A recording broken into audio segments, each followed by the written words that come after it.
Hey people, this is Abami Bonhaz and I'm the founder of Asset Managers. Yeah, it's a beautiful Saturday morning and I'm thrilled to make this video about portfolio management as one of the things that we do as a company. So I'm going to pass through what portfolio management is and what it looks like on the other side. So portfolio management is a process of selecting, prioritizing and managing a collection of assets such that you can maximize the returns and minimize the risk at the end of it. So we have two types of portfolio management, whereby we have the investment portfolio management. We also have what we call the project portfolio management. There are two types and they're different and they work in a different way. But I'll focus on the investment portfolio management because it's the one that deals with individuals and institutional builders and companies. So when we talk about the investment portfolio management, this is one that deals with assets like bonds, stocks, and real estate, and other businesses. And what we see in it is that there are common pillars or there are common management pillars that are essential to that type of portfolio management. So we have something like asset allocation. Here, in asset allocation, you need to know that we have two types of assets, whereby we have the high risk assets and the low risk assets. For example, in the low risk assets, we have the bonds. The bonds have a fixed income. At the end of the year, I will have my 20M well banked. But the high risk, you're uncertain about the returns. You don't know how much you're going to get at the end of the period. So when we say asset allocation, we are trying to capital ration in ways, in how assets are risk composed, and there are some investors, we find some investors have a low risk appetite.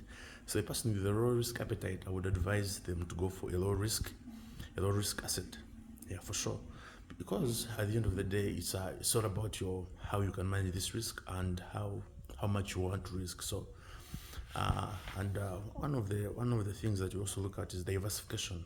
Yeah, why you diversify is because of the idiosyncratic risk, and this is a risk that is part of a company. For example, a factory has caught fire, or for example, a manager has just resigned. This affects the company in the end, and then what happens to your assets?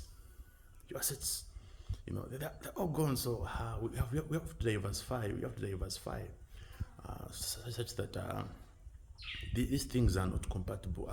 We have to look at assets that have a negative correlation. When I talk about correlation, is how two things are related.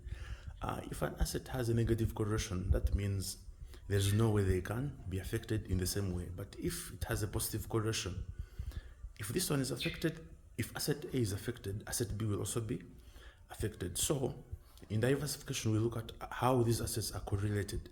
How are they correlated, positively or negatively?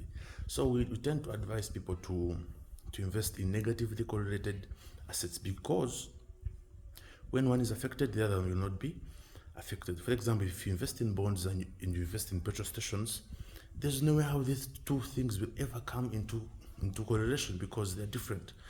But if you invest in a car bond, then you invest in tires, come on, these are the same things, they're positively correlated. So at the end of the day, they will be affected, So there is more we can talk about portfolio management, but we shall be adding on every day, every Saturday morning. I'm here for you. I'm here to educate you about finance, and I'm here to ask for your business, because I can give you a lot of advisory services about such things. You want to invest, but you don't know what to really invest in. I am your guy. Yeah. Thank you so much. Have a good day.